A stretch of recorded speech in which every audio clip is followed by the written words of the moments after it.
All right. Well, welcome everyone, and thank you for joining us today. This is another Business Minds coffee chat, and I am super excited today for a couple of reasons. First of all, the sun's shining, at least here in Florida. It's a beautiful day, and although there are some challenges that we're all dealing with, there's also plenty of opportunity. And I choose to look for those opportunities, and I certainly hope you do as well. And the second reason that I'm excited is on the on the show with us today, we have Bill Verhagen. And I made a point in our last coffee chat to mention that, I make a habit of surrounding myself with just really good people who do good things, bright people, deep thinkers.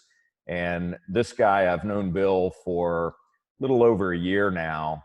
And this is just one of those guys that he forces me to think differently. He challenges my thinking. He's incredibly articulate, very bright, runs a business called Innovative Financial Solutions, which he's going to share some information about himself and about the business here momentarily. But he's been at it a long time, and he's a champion for good.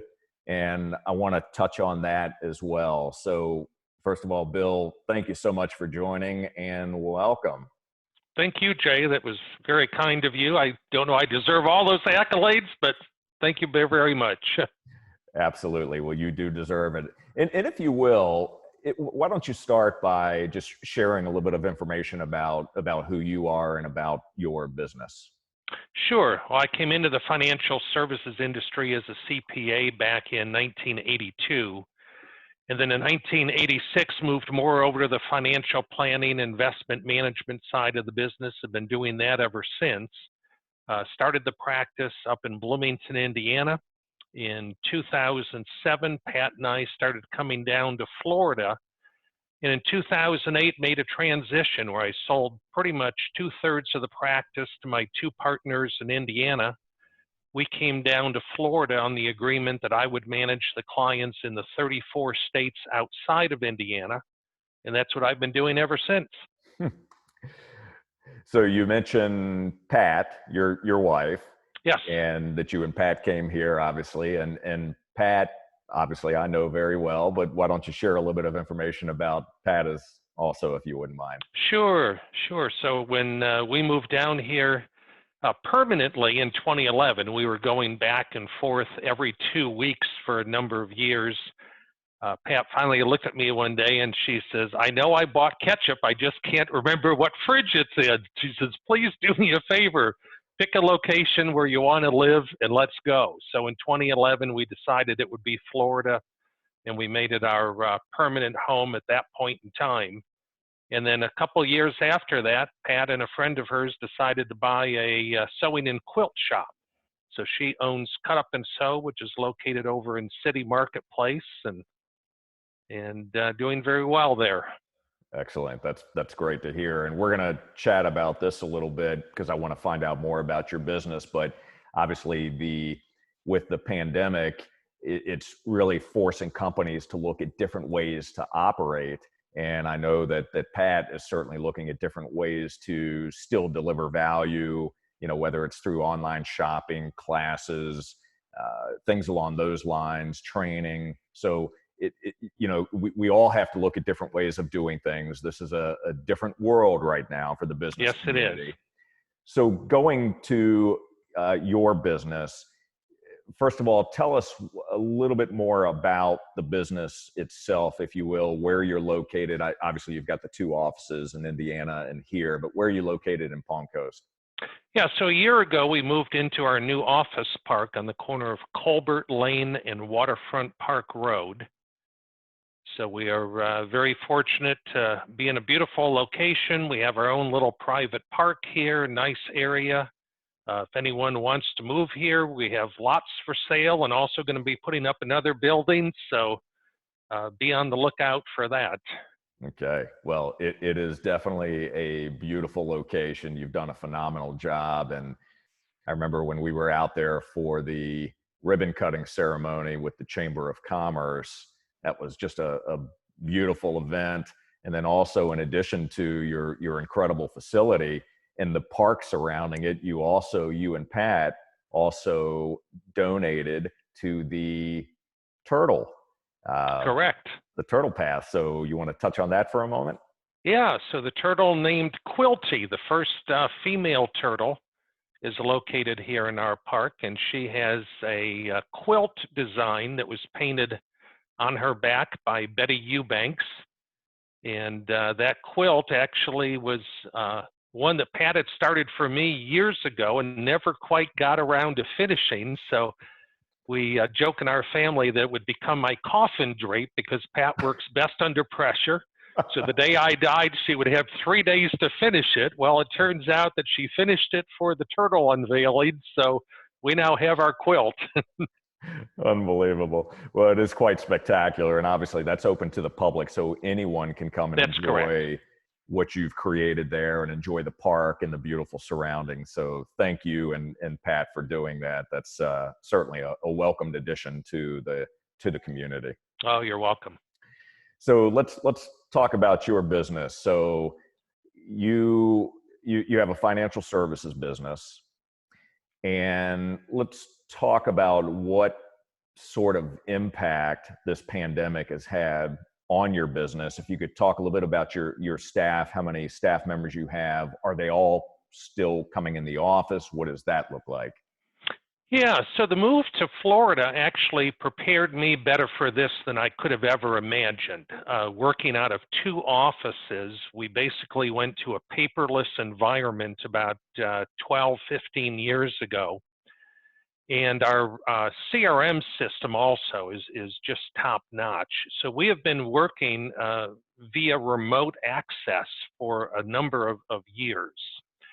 And that has just really prepared us. So from the standpoint today up in Indiana, we have some people working from the office, some working from home. Even here in Florida, I have myself and Sophia are here in the office, but 2 advisors are working from home. And we're not missing a step. The other thing that helped is, as I mentioned, I took over the servicing the 34 or the clients in 34 states that we had around the country. Mm-hmm. So I spend most of my day on the phone or on Skype dealing with clients. So for them, it's business as usual. The few clients that we have here in Flagler County, I've instructed them to simply switch over to phone or Skype while we're going through this period in time. But my day really hasn't changed all that much in terms of how we function and how we operate.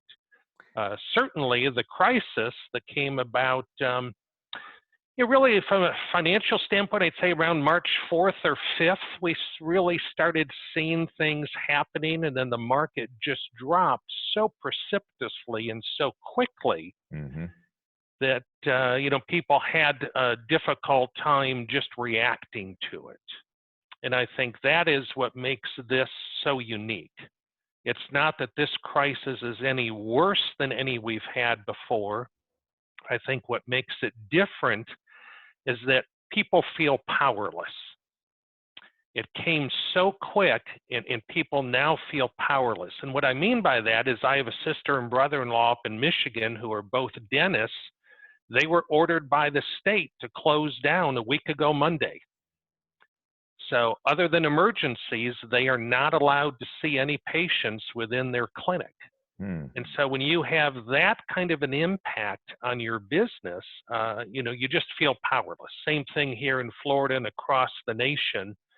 With retail, with certainly restaurants and bars, with entertainment facilities, when you are ordered to shut down or curtail the means in which you're delivering your product, it certainly feels a lot different. No question about it. You mentioned about your brother and not being able, having to shut down operations, not being able to see patients. From a personal standpoint, we've run into that situation with my family in Virginia. Same situation. There were some critical situations that needed to be addressed. Could not get in to see anyone. Could not get into hospitals, and not related to the pandemic as far as their situations are concerned, but still high priority, but still couldn't be seen. And so it's just been, it's been a major challenge to deal with. And, as you already alluded to, the hotel industry, restaurant industry is just being hit so hard with this, and they're trying to pivot. Obviously, they're trying to figure out how they can still stay engaged, still do business. You're probably seeing a lot of curbside deliveries, pickup deliveries, that sort of thing. But it's very, very challenging for them, and my heart aches, and it's a very difficult situation, especially for the servers. And in this county, we have such a strong service related industry here, so there's so many people that are being impacted. And so we're trying to do whatever we can to provide some positivity and help and some guidance where we can. Yeah, that's the hard part about this downturn. If you think back to the 2008, 2009 crisis, that was really a structural break in our financial system. We're not seeing that this time. It impacted a group of people in banking and finance and realtors and construction. And it's not that anyone can take a loss any better than another. But I think this time, the group of people that it's hitting, with restaurant owners and particularly service staff, a lot of those folks are just really living paycheck to paycheck. And I think it's hitting them much more difficult than any of the prior recessions. So yeah, we've certainly been making our effort to do takeout from our favorite restaurants and add a little extra tip and just keep supporting those people. Good. Absolutely. Just wrap them in love, and that's what you can do. Anything that we're able to still go to those businesses and figure out a way to help them out, we need to do that. Indeed. So going back to your business and the fact that you already had a lot of this infrastructure in place, you mentioned you have a few clients here locally that you're now starting to do maybe some more virtual calls and things like that. Are you finding that most of your clients are already savvy enough with using this type of technology, whether it's Zoom or any of the other types of platforms that you're using? Yeah, and this is the interesting part, Jay. From the time I came into the business, my typical new client comes to me between the age of 50 and 60. Their last child just graduated high school or college. Retirement is the next big goal on the horizon. And they really want us to do planning for them.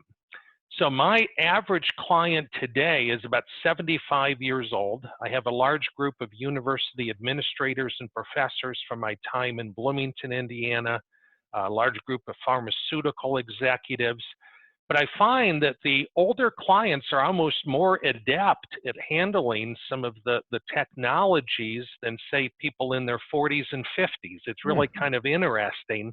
No I don't know kidding. if it's just that they had more time or their grandkids spent more time teaching them how to use the technology, but we have no trouble with that at all. And it was amazing to me here a couple of weeks ago, we started sending out email communications to all of our clients, just letting them know what was going on, what we were seeing.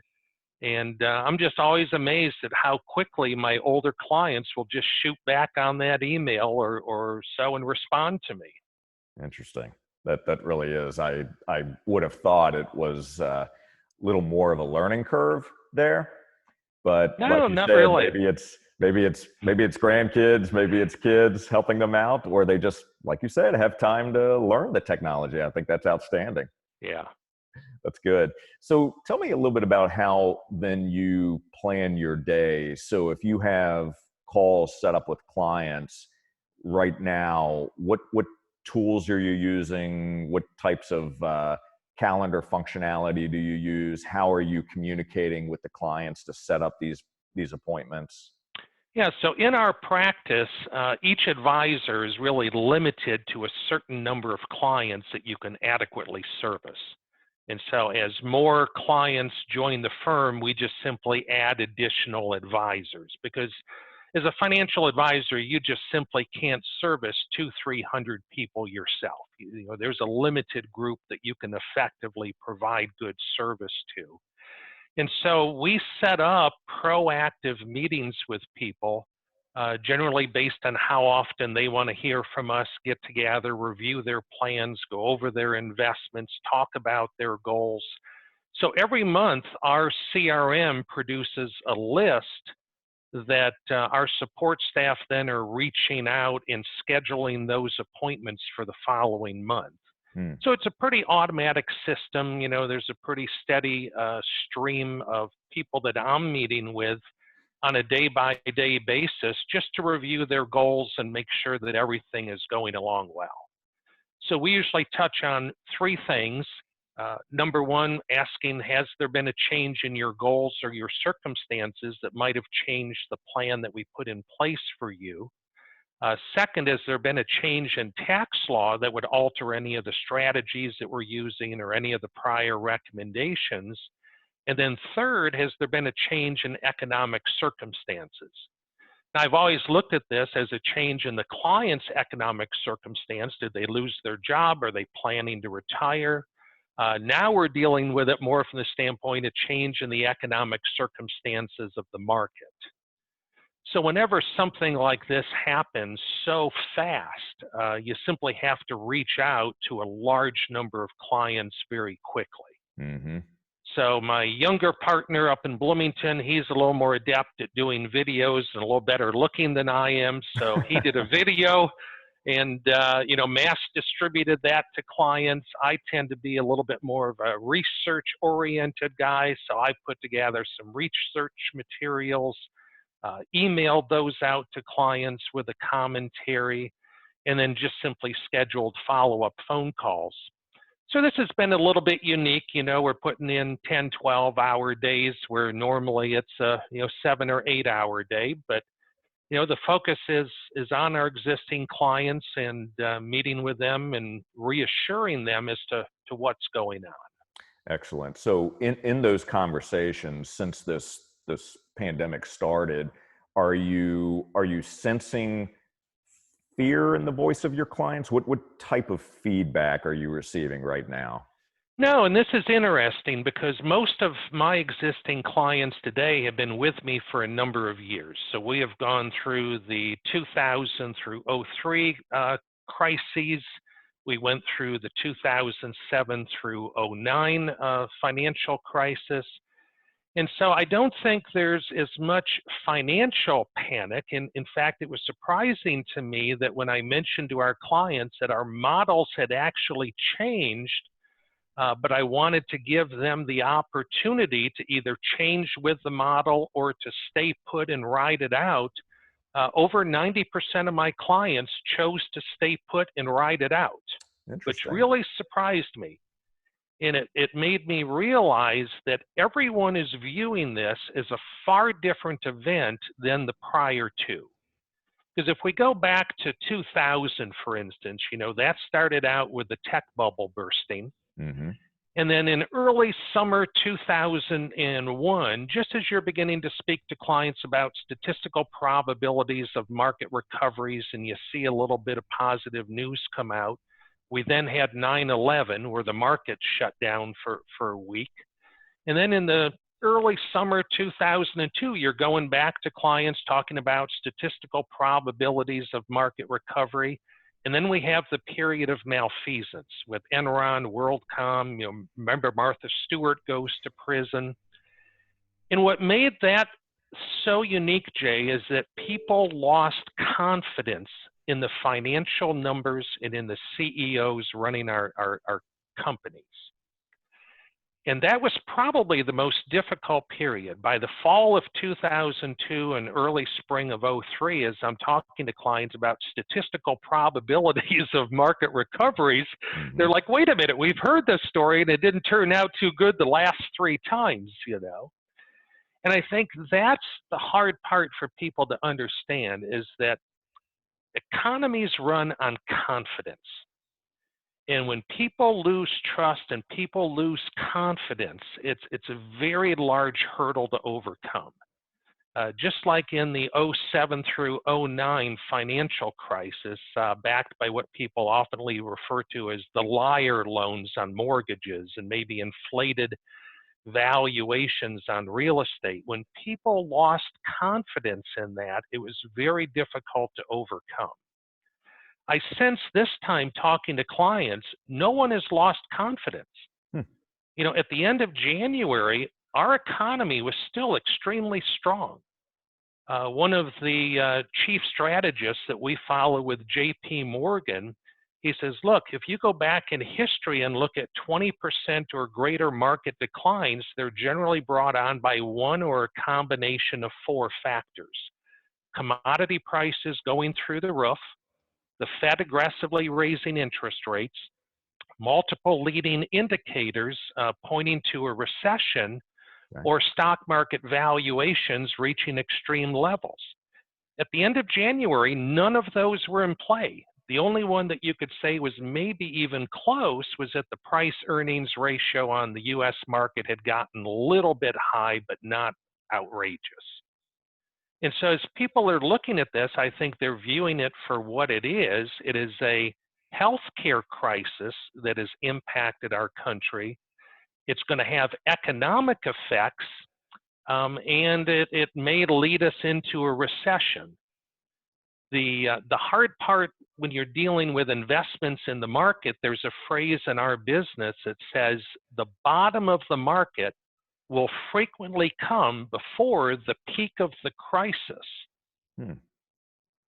And so I think people realize this came on us so quick, might it leave us as quick from a financial standpoint, but no Sure. one has really lost confidence in any part of the financial system. I'll tell you, that's very good to hear. That's encouraging. And I appreciate you sharing that with us, because the number of clients that your company is talking to on a regular basis gives us a good sense. It's a good snapshot of where people's heads are right now. And I know personally, our portfolio is certainly down substantially, but I'm not overreacting, and we're not looking at making mass changes to that portfolio. So similar to what you're saying, we're holding steady right now. Obviously, we're watching, but it's good to hear, though, that confidence level is there. Yeah, and it's from people all over the United States. I mean, I'm talking to people in Seattle, Washington that are on an 8-week shutdown. I'm talking to people in New York. I'm talking to executives from Pfizer, Bristol Myers Squibb, Eli Lilly. I mean, just going down the path. Some of the more interesting comment, I think, is what may come out of this in the months and years ahead, particularly looking at the U.S. and its preparedness for future healthcare concerns. Mm-hmm. But yeah, across the country, people are looking at this in a very similar manner. Okay. All right. Interesting. So let's talk for a moment about opportunities.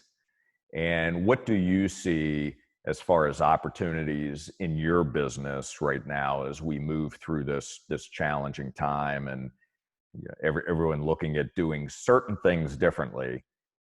Where are the opportunities in your mind? Yeah, so the thing that always amazes me is the stock market is the only store where people run for the exit door when the products go on sale. It's the only store. Every other store, when they put their items on sale, the people rush in to buy. And yet in the stock market, people rush for the exit door. And so what I've been trying to help people understand is, well, let's step back in history. March the 9th of 2009 was the last time that we came through a significant crisis. The Dow Jones closed that day at 6,547. And I shared with people during that time, as we were in the 6,500 to 7,000 range, I said, I am absolutely confident in 10 years, the Dow will be at 13,000 or higher. And people said, well, that's a ridiculous statement. I said, no, let me take you through the math. If we simply return to a low-end average return of 7% on the market, The rule of 72 says your money will double in approximately 10 years. Well, the funny part is, Jay, I was over 100% wrong. 10 years later, on March the 9th of 2019, the Dow closed not at 13,000, but at 25,702. Incredible. So I've shared with people, I said, are you going to remember this day if 10 years from now the Dow is at 30,000 or 40,000? It may be a glimpse in your memory, but I doubt that you'll really remember it. Yeah, no, I couldn't agree with you more on that one. Very interesting. Well, I want to touch on something with you. We've got about 5 minutes to go, but I would be remiss if I didn't mention this. You, and I did say at the beginning, you and Pat both have incredible hearts. You're very giving people. What I didn't mention at the beginning, and what you didn't mention either, is that you are on the board of Habitat for Humanity. Correct. There are many other ways that I know that the two of you give. Many of those ways you keep to yourself, which I respect. But it's also important to think about what's going on in the community right now at large, and how so many people are hurting and don't quite know what to do.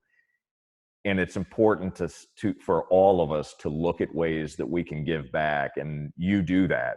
You and Pat do that. You do that on a regular basis. Could you touch on just a little bit, if you wouldn't mind, of your philanthropic efforts and some of the things that you're involved in? Yeah. So one of our favorite charities is actually God's Bathhouse down in Volusia County.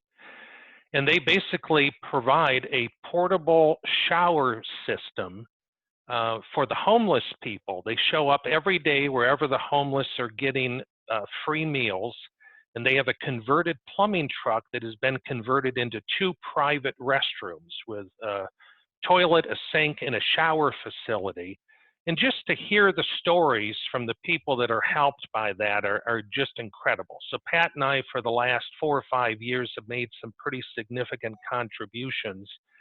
And it's interesting, Jay, we set up a fund through the United Way in Volusia County to help that out. And in late January, there was this voice tugging at me, whether it was God or whatever, but the voice was just saying, rather than waiting to the end of the year when you normally do a lot of your stock transfers and gifting, why don't you do it now while the market is high? So we went ahead and we made a significant stock transfer to them. We've made a few other stock transfers to some of our favorite charities. And it's like, man, how fortuitous that we're sitting here today with those contributions already having been made, already converted to cash, already helping the people that need it so desperately. Amazing. Yeah. Truly amazing. Well, thank you so much for that. And that impacts so many people. And the fact that you do these things and that you're connected to goodness, I know that comes back to you in ways that you can't even articulate and imagine. And I know that Pat does a lot of contribution as well through her store, and giving sewing machines to schools and to people that are in need. And it's amazing what the two of you do. And I just wanted to let you know how much I appreciate it. And it's certainly, when you lift others, it creates a ripple effect. And it truly is a beautiful thing. And you guys are beautiful people. And thank you so much for spending some time with us today. We are just at the 3 o'clock hour, so I want to be respectful of your time. I'm sure you have clients that you need to continue to engage with. Thank you for sharing and for your insights. And I know I look forward to seeing you again soon. Any last parting words that you'd like to share? No, Jay, we've just really been blessed, and I would hope that others out there in the community that have been blessed would just reach out at this time and help people less fortunate than them. We're all in this together. Don't hoard anything. Be a community and just help everyone. Couldn't have said it better. Well, thank you so much. Everyone that's out there watching, please stay positive, stay optimistic, and take action. Look for ways to help others and have a fantastic day. Bill, thank you so much. And I look Thank you, forward to Jay. catching up soon. Sounds Take good. care. All right. Bye bye. Bye-bye.